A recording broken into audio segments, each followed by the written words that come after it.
What's that? There's no way this is going to be down in a week. No, I check on them every day when I come down here for to work out in the morning, about 6:30 to 7, and they got some work, like us.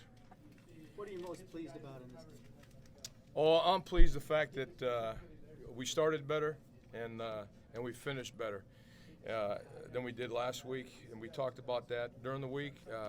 At the same time, you know, the thing that, and that's the tough part about coaching and all that stuff. The only thing that lingers in my mind is the last play of the half. It leaves a bad taste in your mouth from that standpoint. You know, that should never happen. And the other two things, we had two zone pressures that we gave up.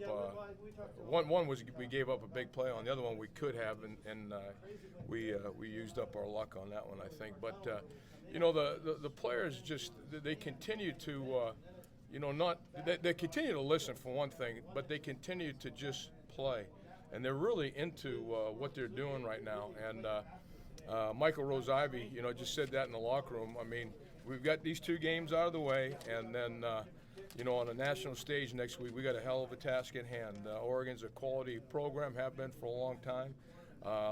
We'll see more speed than we have in a long time. They'll probably be the fastest team, maybe other than Ohio State. I don't know, but they're going to come in here high flying, and we're going to see what we're made out of. It'll be a great challenge, and we need to go to work.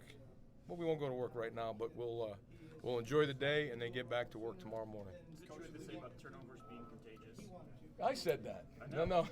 Oh, absolutely. You know, to me, I've always used that analogy. It's like a running tap. You know, you open it up and it just starts coming out, and you just hope it keeps going, because turnovers, to me, they always come in bunches. It's contagious. We'd like to see now. Let's get the fumble game going. I thought Ross Deseris did a great job. Kudos to Coach Bray. Coach Bray is our pick the ball up guy in practice, and that's what Ross did. He just kept playing. We didn't care what happened to the ball, whether it was forward, whether it was back. He picked it up, and it turned out to ended up being 7 points. He got caught from behind, but the offense put it in. Hey, Mark, what did those early stops on third down kind of do for you guys confidence-wise? Well, I mean, that's the key, just the defense. Let's get them to third down, and let's get those stops. I believe they were 2 of 10 today.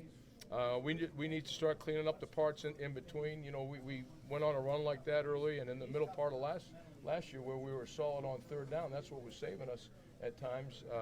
But let's make sure we do a great job on first and second down. Is that particularly satisfying with Davis in there in place of Stoltenberg? I mean, you got a baby in there.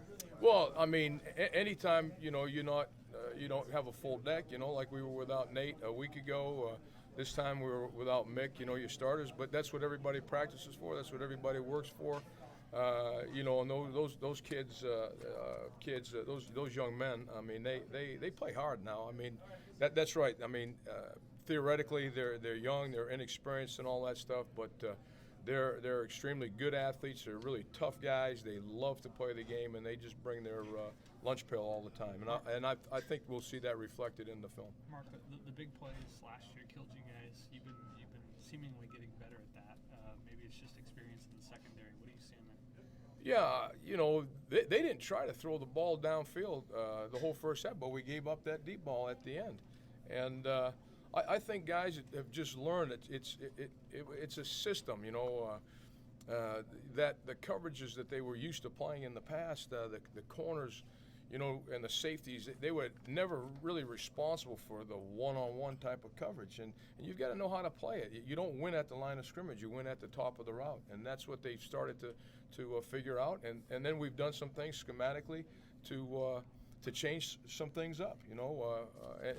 You know, that's why Coach Riley's the head coach. I mean, at his insistence, he said, hey, we need to be able to do this, this, and this. And we've done it, and it's helped us. And it's going to continue to do that going forward. But at the same time, like with this group going in, we knew that kid would pick us apart if we didn't stand up on the wide receivers and press them on the outside and just take that stuff away and make them try to throw over the top. What do you think of Nate Gary's play today, Mark?